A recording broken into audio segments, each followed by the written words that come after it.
El día que decidí destruir a mi jefe, llegué a la oficina antes que el guardia de seguridad. Ni siquiera había amanecido bien. El edificio estaba medio oscuro, silencioso, como si supiera que algo feo iba a pasar ahí dentro. Yo llevaba 3 meses tragando humillaciones, acusaciones falsas y miradas de lástima de compañeros que bajaban la cabeza para no meterse. Todo empezó cuando lo ascendieron. Antes era un tipo normal. Frío, sí. Ambicioso, también. Pero después del ascenso se convirtió en otra cosa. Caminaba como si el suelo le perteneciera. Sonreía solo cuando alguien sufría. Y eligió a su víctima muy rápido, yo. Cada error del departamento, aunque fuera de otras áreas, terminaba con mi nombre encima. Si un cliente se quejaba, decía que yo había gestionado mal el caso. Si faltaba un archivo, decía que yo no lo había subido. Si los números no cuadraban, decía que yo había enviado datos incorrectos. Al principio pensé que era algo puntual. Un malentendido. Fui a hablar con él. Le dije que había varios reportes donde me estaba responsabilizando por cosas que no hice. Él me miró tranquilo, sonrió y me respondió que en esta empresa sobreviven los que saben aguantar presión. Ese día entendí todo. No era un error. Era una estrategia. Mis compañeros lo sabían.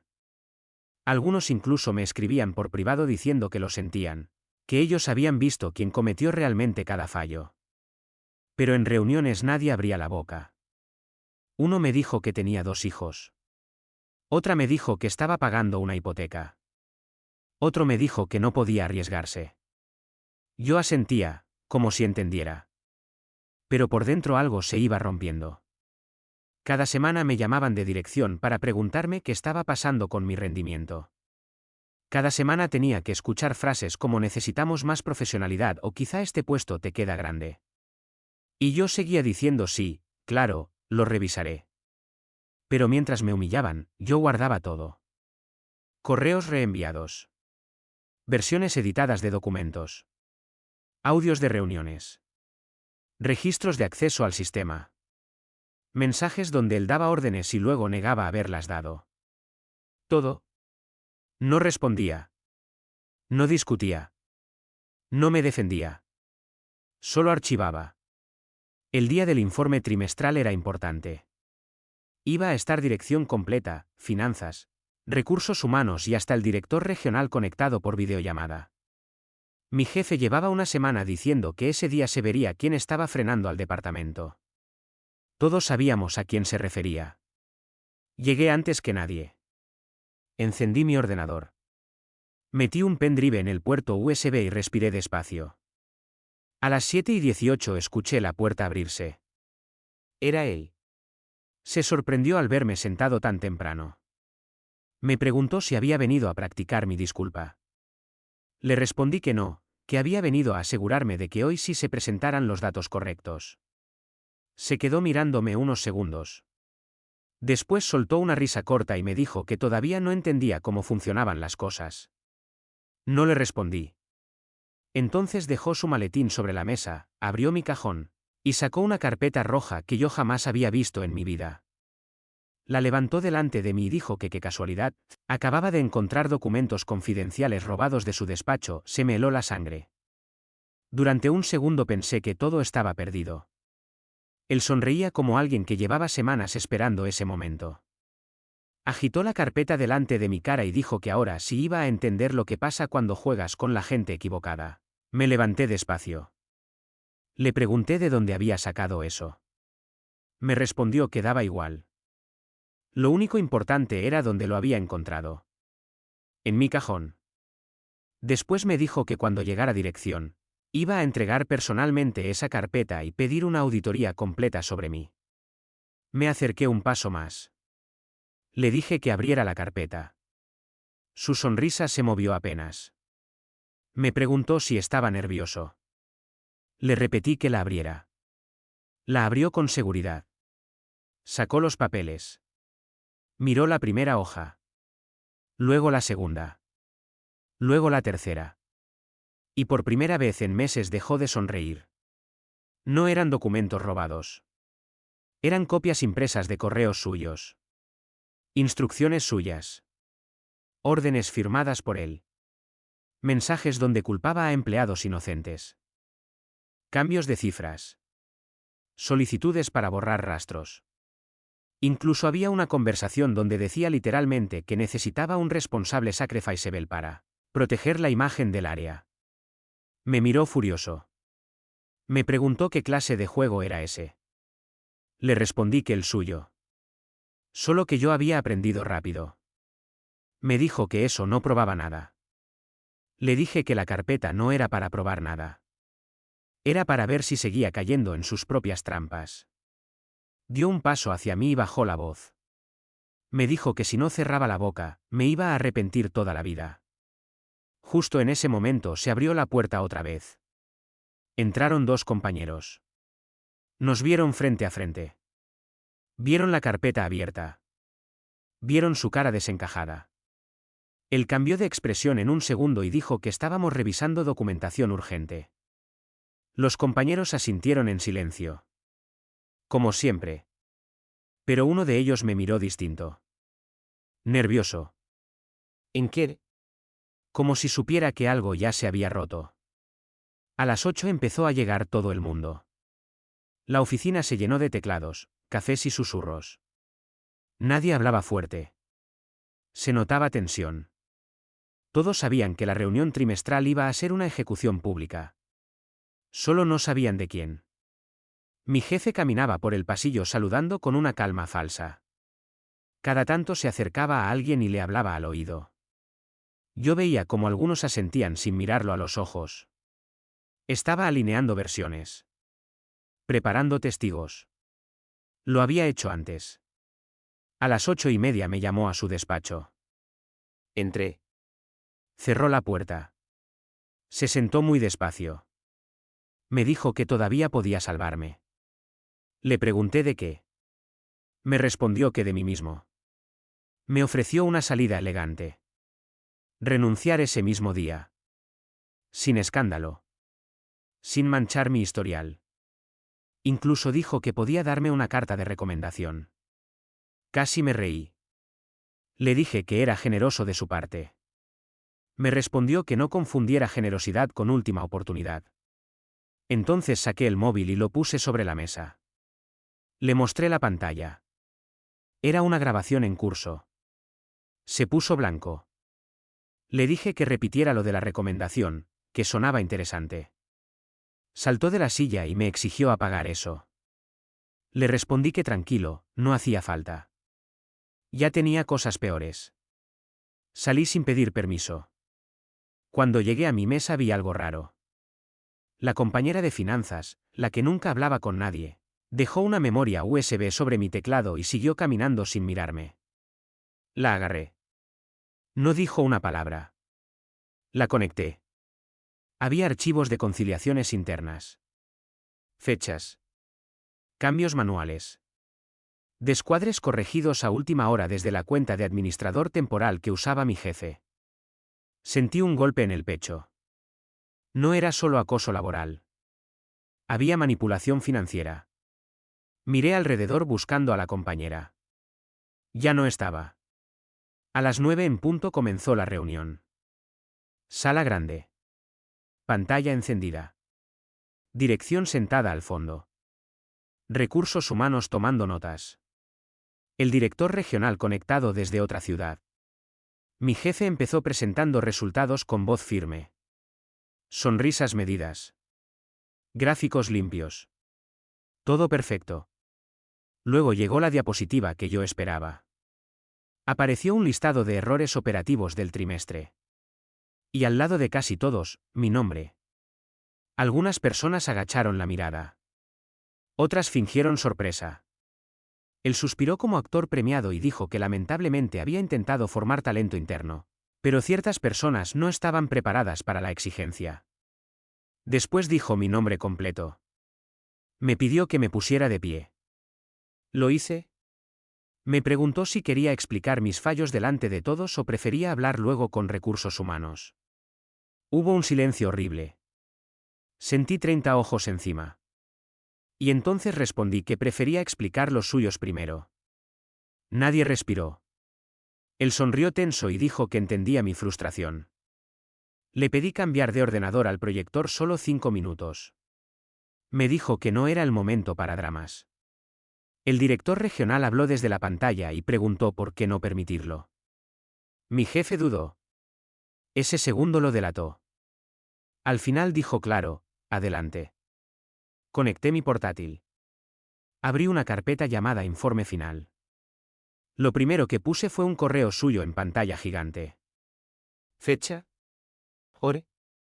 Asunto. Instrucción directa para alterar una entrega y luego culparme si el cliente reclamaba. La sala entera se quedó quieta. Él intentó interrumpir. Le dije un momento, hay más. Siguiente archivo. Audio de reunión. Su voz diciendo que si alguien pregunta, esto lo decidió él, refiriéndose a mí. Siguiente archivo.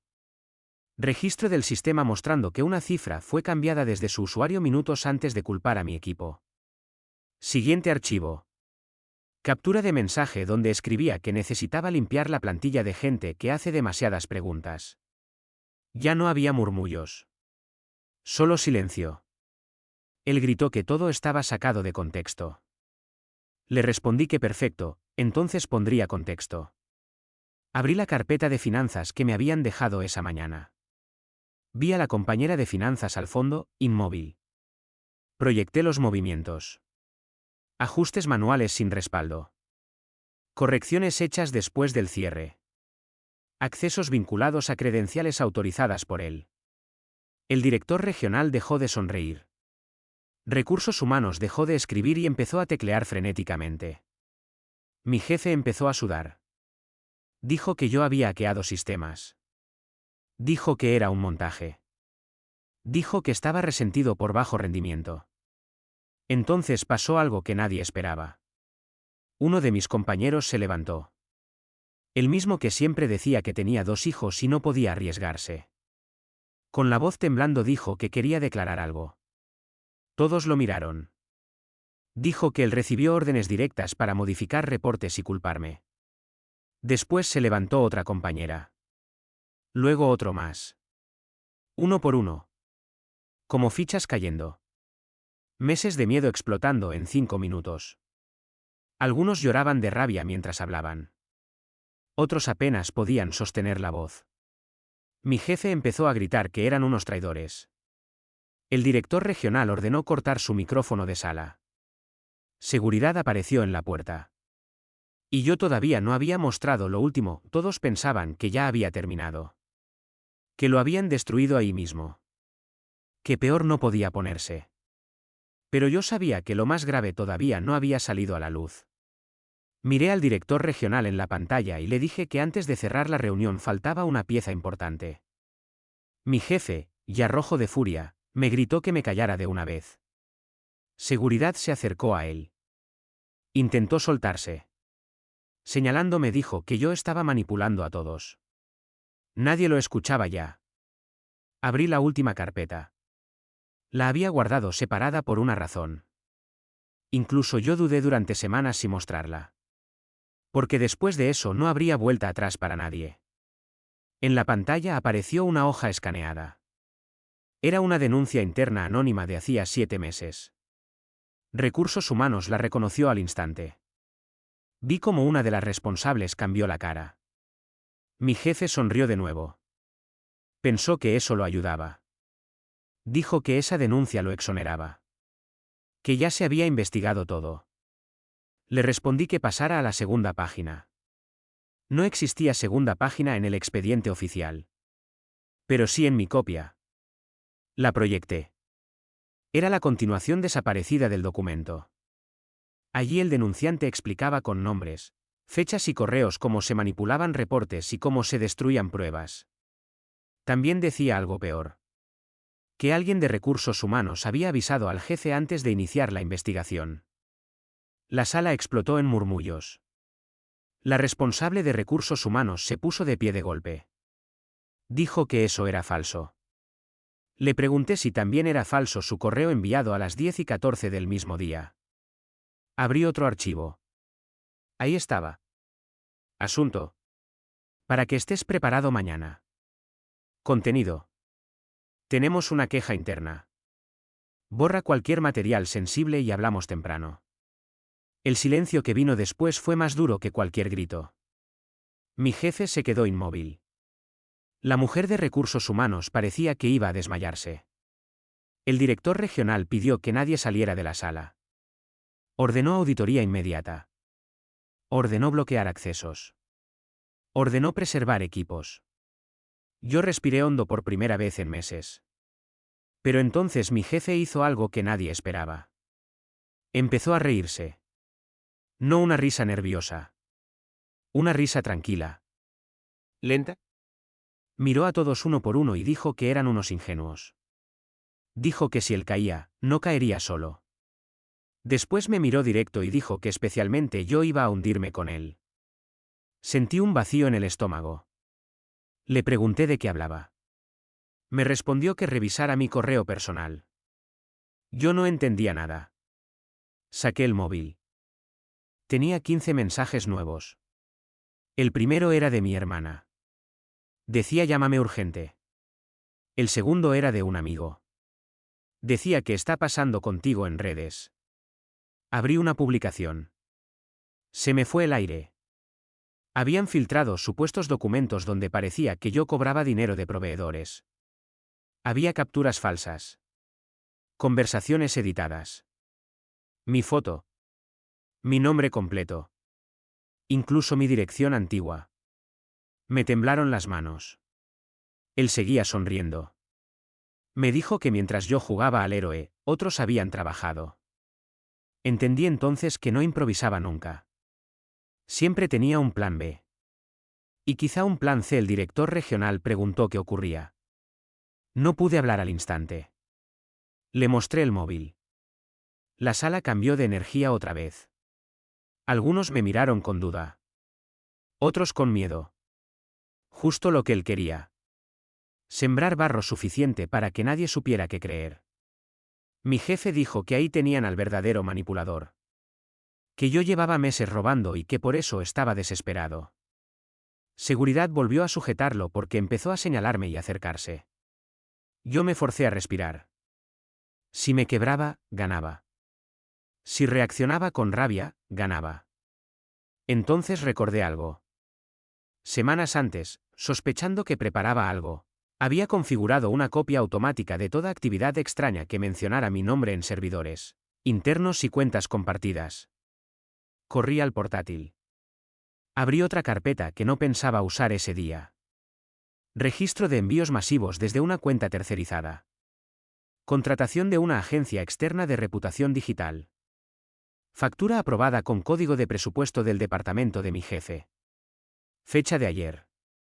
Concepto. Gestión de crisis y posicionamiento online.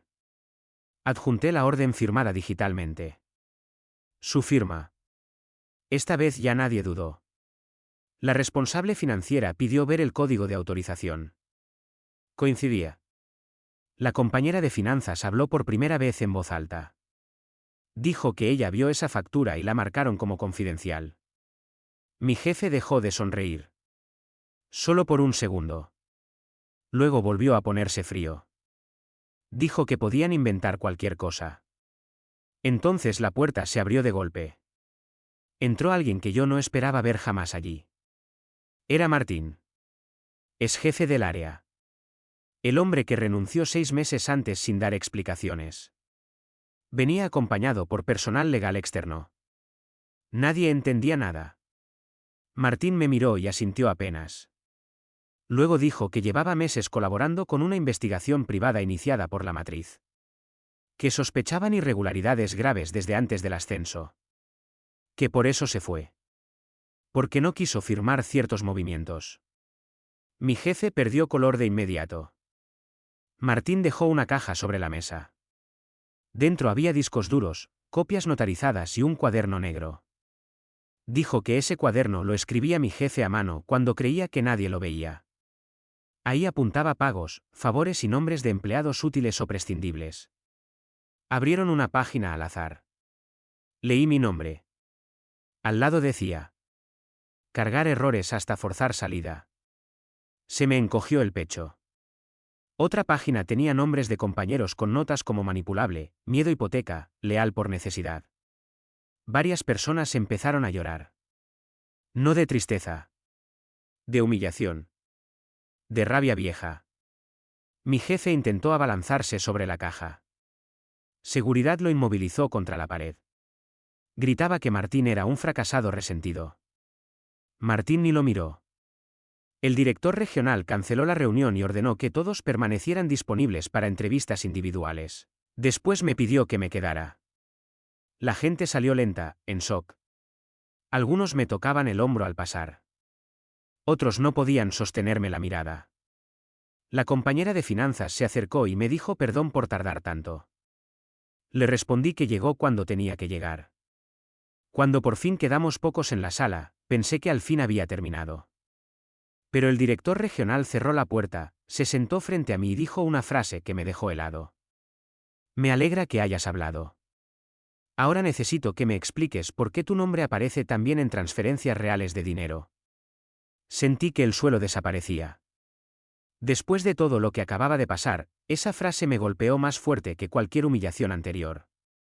Lo miré sin entender. Le pregunté de qué transferencias hablaba. El director regional giró su portátil hacia mí. Había una tabla abierta.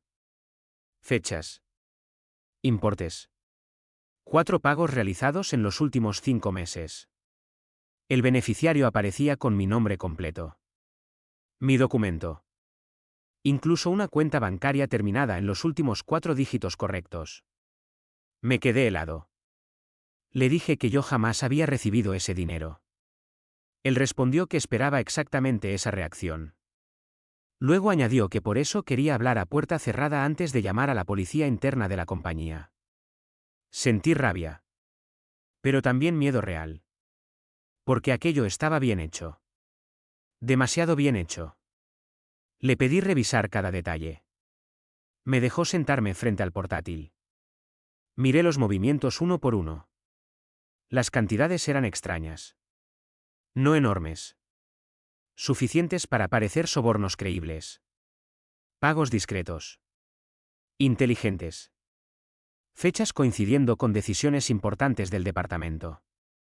Quien lo armó sabía cómo construir una historia. Entonces vi algo pequeño. Una referencia interna repetida al final de cada transferencia. 3 letras y 2 números. Me sonaba. Cerré los ojos un segundo. Sí. Lo había visto antes. En una plantilla antigua de proveedores temporales. Le pedí 5 minutos. El director regional dudó. Luego aceptó. Corrí a mi portátil. Busqué respaldos viejos.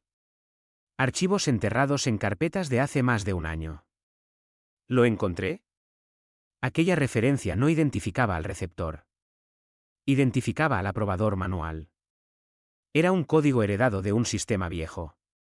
Solo lo usaban 3 personas que llevaban años en la empresa. Yo no era una de ellas. Le mostré el documento. El director regional se inclinó hacia la pantalla. Preguntó quiénes eran esas 3 personas. Le señalé los nombres. Uno estaba jubilado. Otro era Martín, el exjefe que acababa de entrar. Y el tercero, era Clara. La directora financiera regional adjunta. La misma mujer que había seguido toda la reunión por videollamada sin hablar casi nada. El director regional frunció el ceño. Dijo que eso no tenía sentido. Clara llevaba 15 años en la compañía. Reputación impecable. Nadie la cuestionaba. Le respondí que precisamente por eso tenía sentido. Si alguien quería mover dinero sin levantar sospechas, necesitaba credibilidad. En ese instante sonó una notificación. La videollamada seguía abierta en la pantalla principal de la sala. Clara había apagado cámara y micrófono sin despedirse. El director regional la llamó 2 veces. Sin respuesta. Miré su cara y entendí que también estaba empezando a unir piezas. Llamó de inmediato al área legal. Ordenó congelar accesos financieros. Ordenó retener aprobaciones pendientes. Pero ya era tarde para algo. Porque cuando intentaron entrar a ciertos servidores, varias carpetas aparecieron vacías.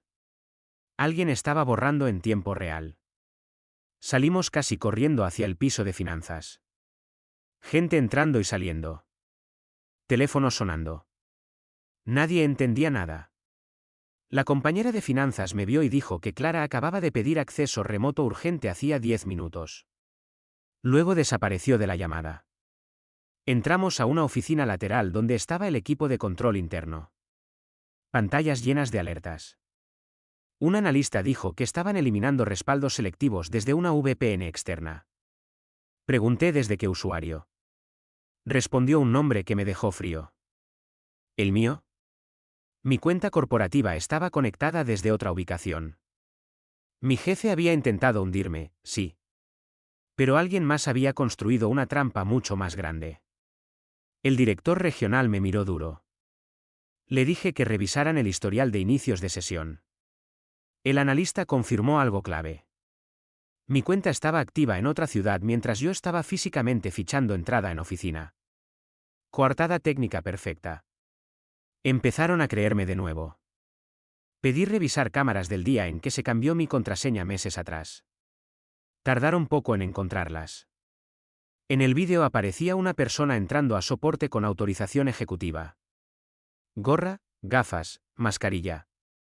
Pero al firmar la salida dejó ver un anillo muy particular. Grande. Plateado. Con una piedra azul. Lo había visto antes esa misma mañana. Clara lo llevaba siempre. El analista abrió los ojos. Dijo que ella acababa de desactivar su móvil corporativo. El director regional maldijo por primera vez. Ordenó localizarla. Mientras tanto apareció Martín otra vez con el cuaderno negro. Dijo que había más nombres dentro. Lo abrimos juntos. En varias páginas figuraban iniciales CR junto a cantidades y notas como cobertura aprobada. Cuentas limpias, usar cabeza de turco. En otra página aparecía algo peor. Mi nombre, seguido de una fecha de hace 6 meses y una frase corta. Preparar identidad financiera. Me costó respirar.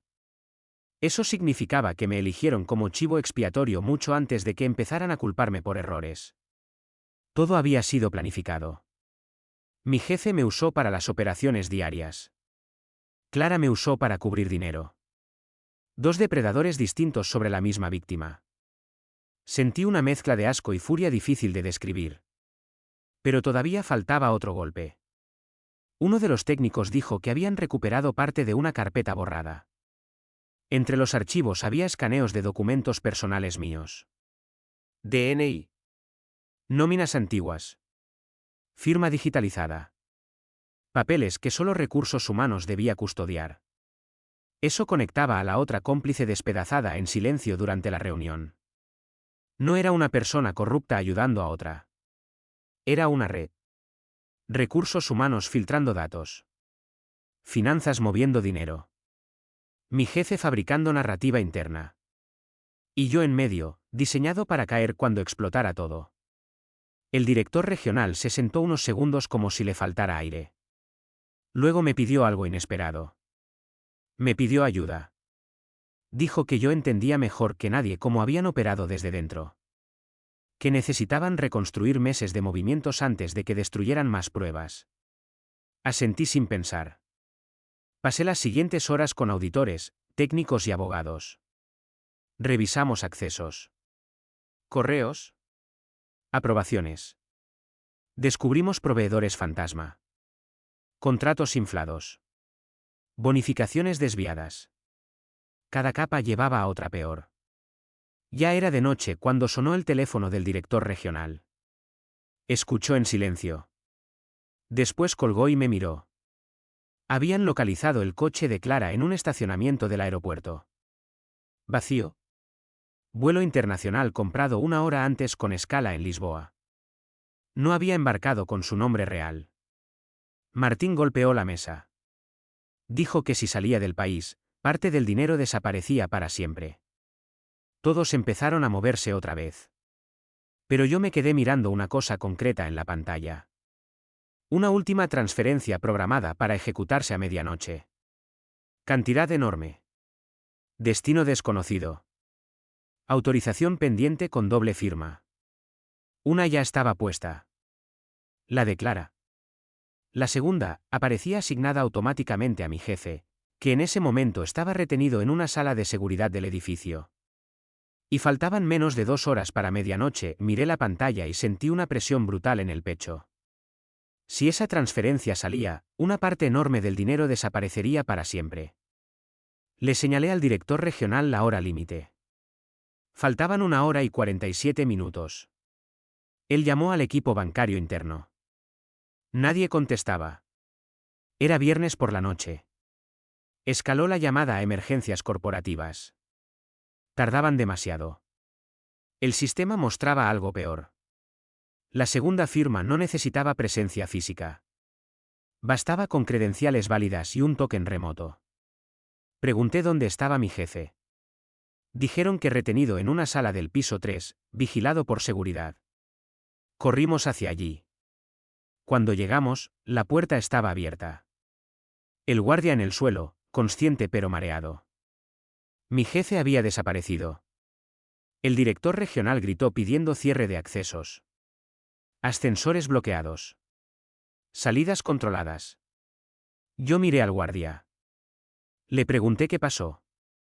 Dijo que alguien del área legal llegó con orden urgente de traslado. Le mostró credenciales. Cuando abrió la puerta, recibió un golpe por detrás.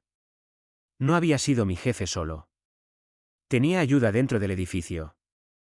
Otra vez. Bajamos al centro de seguridad. Revisamos cámaras. Vimos a mi jefe salir escoltado por un hombre con traje y carpeta. Cara parcialmente cubierta por gorra. En el parking, el hombre se quitó la gorra un segundo. Lo reconocí. Era Iván. Subdirector de compras. Siempre discreto. Siempre amable. Nunca levantaba la voz.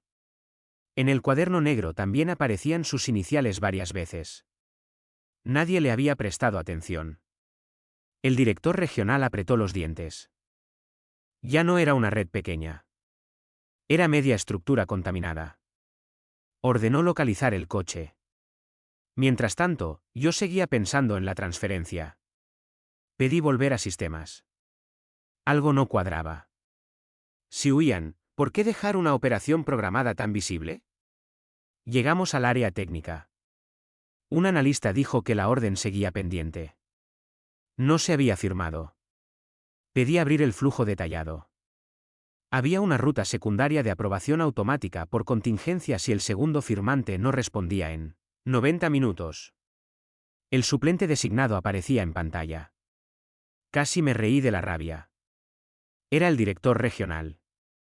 Lo habían preparado para que, por rutina o cansancio, aprobara sin revisar. Él me miró blanco. Dijo que cada viernes firmaba decenas de ajustes atrasados. Que podía haberlo hecho sin pensar. Esa noche no. Canceló toda cola de aprobaciones. Pero el sistema pidió doble validación para anular. Una de legal y una de tesorería. Legal estaba desbordado. Tesorería no localizable. Todo diseñado para ganar tiempo. Le dije que no podíamos seguir procedimientos normales. Había que cortar el sistema completo. El analista respondió que tumbar pagos internacionales afectaría operaciones globales y requería autorización central. El director regional dijo que la daba él. El analista dudó. Minutos perdidos. Yo me acerqué y le dije que si no lo hacía ahora, mañana tendría que explicar por qué dejó escapar millones. ¿Tecleó? Lanzó el bloqueo. Pantallas cargando. Todos esperando. Error. Acceso denegado por privilegio superior. Alguien nos había quitado permisos minutos antes. Solo 3 personas podían hacer eso. Una estaba fugada. Otra escapando. La tercera figuraba desconectada desde Londres. Martín habló por detrás. Dijo que no exactamente. Sacó su móvil personal. Llamó a alguien. Habló 30 segundos en voz baja. Luego entregó el teléfono al analista. Era una vicepresidenta de la matriz. En 2 minutos llegaron credenciales maestras temporales. El analista ejecutó otra vez el bloqueo. Esta vez funcionó. La transferencia pasó a estado suspendida. Nadie celebró. Sabíamos que aún podían mover dinero por otras rutas. En ese momento entró seguridad con noticias. Habían localizado el coche de Iván saliendo hacia la autopista costera. Mi jefe iba dentro. Policía en camino. El director regional fue a acompañarlos. Yo me quedé revisando archivos con Martín. Estábamos agotados. Entonces encontré algo pequeño. Una carpeta oculta titulada Respaldo personal. Dentro había grabaciones de audio hechas por mi jefe durante meses. Conversaciones privadas. Amenazas. Negociaciones. Incluso llamadas con Clara. Le di play a una al azar. La voz de Clara decía que yo era perfecto porque nadie me protegería. Mi jefe respondió que estaba quebrándome poco a poco para que pareciera inestable si algún día hablaba. Cerré los ojos. Sentí náuseas. Martín me puso la mano en el hombro. Dijo que esa gente no destruye empresas por dinero solamente. También disfruta elegir víctimas. Seguí escuchando. Otra grabación cambió todo. Mi jefe decía que no confiaba en Iván. Que guardaría copias por si necesitaba sacrificarlo después. Sonreí por primera vez en todo el día. Eso significaba guerra entre ellos. Y cuando criminales desconfían entre sí, dejan pruebas. Mandamos los audios al equipo legal. Media hora después llamó el director regional desde la carretera. Habían detenido el coche. Iván intentó huir a pie. Mi jefe estaba dentro, esposado. Pero dijo algo antes de subir al patrullero. Dijo que seguían llegando tarde. Preguntamos tarde para qué. Respondió que miraran la sede. Cortó la llamada. Todos nos miramos. Sonó una alarma lejana en el edificio. Primero una. Luego otra. Sistema contra incendios. Corrimos al pasillo. Rociadores activándose en varios pisos. Gente evacuando. Un técnico gritó que no era fuego real. Era sabotaje en sala de servidores. Bajamos como pudimos entre agua y caos. Cuando llegamos al centro de datos interno, una puerta estaba forzada. Dentro, varios racks apagados. Cables cortados. Discos arrancados. Habían mandado a alguien más mientras todos corrían tras el coche. Una tercera jugada. El analista cayó de rodillas viendo el desastre. Gran parte de la evidencia digital podía perderse. Pero yo vi algo en el suelo. Un móvil roto. Pantalla destrozada. Encendido todavía. Lo recogí. En la funda había una pegatina infantil de estrellas. La reconocí. La llevaba siempre Lucía, una administrativa tranquila del piso 2. Madre soltera. Jamás sospecharías de ella. Recordé de golpe algo que dijo un compañero meses atrás. Que Lucía consiguió un ascenso raro sin experiencia. Martín me quitó el móvil de la mano y revisó notificaciones. Había mensajes recientes de Iván. Solo se leía una línea en la pantalla rota. Hazlo y mañana estás libre. El director regional regresó una hora después empapado y furioso. Le mostramos el móvil. Ordenó buscar a Lucía. Ya no estaba en el edificio. Su taquilla vacía. Su correo borrado. Pero en su escritorio dejó una carpeta simple, marrón, con mi nombre escrito a mano. La abrí despacio. Dentro había fotos mías saliendo de casa. Entrando al gimnasio. Con mi familia en una terraza. Meses de seguimiento. Y encima de todo, una nota corta. Si abriste esto, significa que eligieron al objetivo equivocado. En la última página había una dirección y una hora. Esta noche. 11:30, faltaban 20 minutos, miré el reloj. Eran las 11:11. Nadie habló durante unos segundos. La dirección estaba escrita en las afueras, una nave industrial vieja junto al puerto. El director regional dijo que esperáramos a la policía. Yo le respondí que si esa gente había dejado una cita. Era porque todavía tenían algo que negociar o algo que destruir. Martín agarró las llaves del coche sin pedir permiso. Dijo que iba conmigo. El director regional maldijo y terminó subiendo también. Salimos los tres. La ciudad estaba casi vacía. Lluvia fina. Calles brillando bajo las luces. Nadie hablaba. Yo iba mirando la nota una y otra vez. Si abriste esto, significa que eligieron al objetivo equivocado. No sonaba a amenaza. Sonaba a mensaje interno. Llegamos a la nave a las 11:28. Portón medio abierto. Sin vigilancia. Sin coches visibles. Demasiado limpio. Entramos despacio. Oscuro. Olor a metal y humedad. En el fondo había una oficina iluminada. Dentro estaba Lucía. Sentada sola. Llorando. Tenía una mochila en el suelo y las manos temblando. Cuando me vio, se puso de pie de golpe y dijo que pensó que no vendría. El director regional quiso llamar de inmediato a la policía. Lucía gritó que si lo hacía, todos perderíamos la única prueba que quedaba. Martín cerró la puerta y le pidió hablar ya. Lucía me miró directo. Dijo que lo sentía. Que me vigiló durante meses. Que usó mis rutinas para fabricar coartadas y movimientos falsos. Que recibió dinero porque tenía una hija enferma y deudas imposibles. Después dijo algo que cambió todo.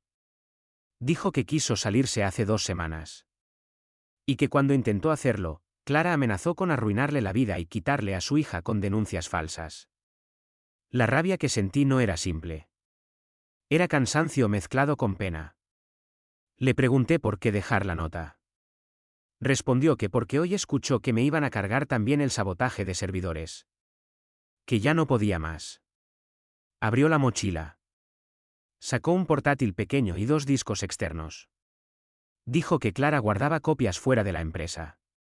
Contabilidad real. Nombres. Empresas pantalla.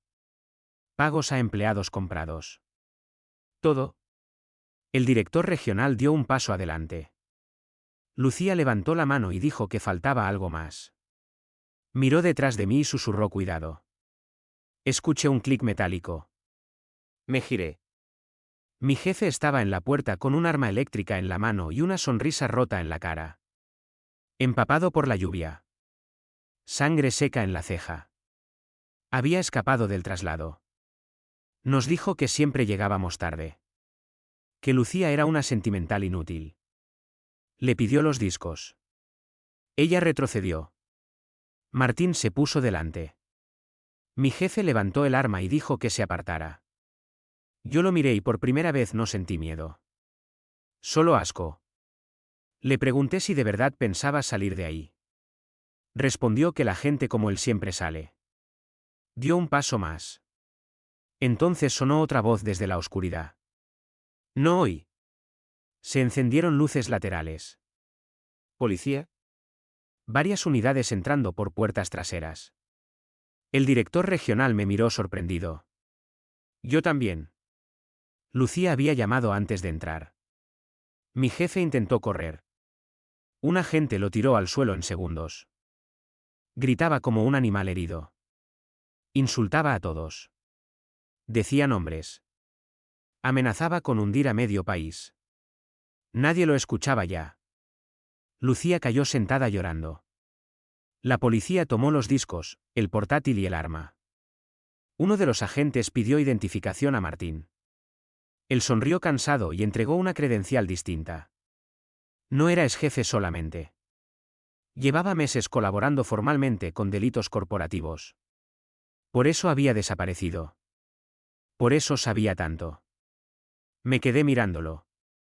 Él dijo que necesitaban a alguien dentro que no estuviera contaminado. Y que cuando vio cómo me elegían de objetivo, supo que yo terminaría destapándolo todo. Salimos de la nave cerca de las 2 de la mañana. Clara fue detenida al amanecer en Lisboa por orden internacional. Iván aceptó colaborar en menos de un día. Recursos Humanos entero fue intervenido. Cayeron más nombres de los que imaginábamos. Durante semanas declaré, entregué pruebas y repetí la historia 100 veces. Fue agotador. Hubo periodistas afuera. Hubo rumores. Hubo gente que antes callaba y ahora juraba que siempre estuvo de mi lado. No respondía a nadie. 3 meses después me llamaron a la oficina central. Pensé que sería otra entrevista. El director regional me recibió solo. Me dijo que la empresa sobreviviría, pero no igual. Que necesitaban reconstruir cultura, procesos y confianza. Luego deslizó una carpeta hacia mí. Oferta formal. Dirección del área que intentaron destruir usando mi nombre. Me reí. Le pregunté si estaba loco. Respondió que quizá. Pero que pocas personas conocen un sistema tan bien como quien sobrevivió a su parte más podrida. Lo pensé largo rato. Acepté con una condición. Ninguno de los que callaron por miedo sería castigado por haber tenido miedo. Solo por seguir mintiendo desde hoy. La aceptó. El primer día como director llegué antes que el guardia de seguridad. Igual que aquella mañana. Caminé por la oficina vacía. Encendí las luces. Abrí mi antiguo cajón. Dentro seguía una carpeta roja olvidada. La saqué despacio. ¿Vacía? Sonreí. La tiré a la basura. Cuando empezó a entrar la gente, muchos me miraban nerviosos. Les dije algo simple. Aquí se acabó culpar al más débil. Y el que quiera probar lo contrario, que venga temprano mañana. Yo también voy a estar.